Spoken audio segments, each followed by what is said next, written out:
গ্রামের শেষ মাথায় একটি ছোট্ট বাড়িতে থাকত দুই বোন রিমি আর তুলি। রিমি ছিল বড় বোন, শান্ত স্বভাবের আর দায়িত্বশীল। তুলি ছিল ছোট, একটু দুষ্টু, কিন্তু মনটা ছিল খুব নরম। বাবা মা দুজনেই কাজে ব্যস্ত থাকতেন, তাই সংসারের অনেক দায়িত্ব রিমির কাঁধেই পড়ত। প্রতিদিন ভোরে রিমি ঘুম থেকে উঠে রান্নাঘর গুছিয়ে নিত, তারপর তুলিকে ডেকে স্কুলের জন্য তৈরি করত। তুলি মাঝে মাঝে দেরি করে উঠত আর রিমির সঙ্গে একটু রাগারাগি করত, কিন্তু স্কুলে যাওয়ার পথে বোনের হাতটা শক্ত করে ধরে রাখত। সে জানত, এই হাতটাই তার সবচেয়ে নিরাপদ আশ্রয়।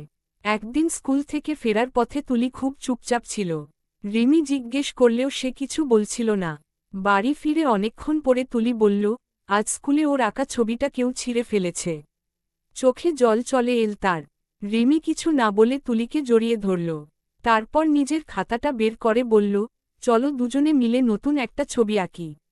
সেই বিকেলে দুজনের হাসিতে বাড়িটা ভরে উঠেছিল। সময়ের সঙ্গে সঙ্গে রিমি বড় হতে লাগল। পড়াশোনা শেষ করে সে শহরে চাকরি পেল। শহরে যাওয়ার দিন তুলি খুব কেঁদেছিল। রিমি মাথায় হাত রেখে বলেছিল, আমি দূরে গেলেও তোর পাশেই আছি। কথা দিচ্ছি। তুলি সেই কথা মনে গেঁথে রেখেছিল। রিমি শহর থেকে প্রায়ই চিঠি পাঠাত। চিঠিতে থাকত শহরের গল্প আর তুলির জন্য সাহসের কথা। তুলি সেগুলো পড়ে পড়াশোনায় মন দিল। সে বুঝেছিল, বোনের স্বপ্ন পূরণ করতে হলে তাকেও শক্ত হতে হবে। বছর কয়েক পর তুলি যখন ভালো ফল করে কলেজে ভর্তি হল, রিমি ছুটি নিয়ে বাড়ি এল। দুই বোন অনেকক্ষণ ধরে কথা বলল, হাসল, পুরনো দিনের কথা মনে করল।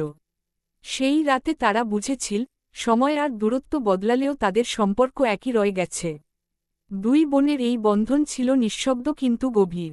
ঝগড়া ছিল, অভিমান ছিল, কিন্তু ভালোবাসা ছিল তার চেয়েও অনেক বেশি। জীবন যতই কঠিন হোক, তারা জানত একে অপরের পাশে থাকলেই সবকিছু সহজ হয়ে যাবে।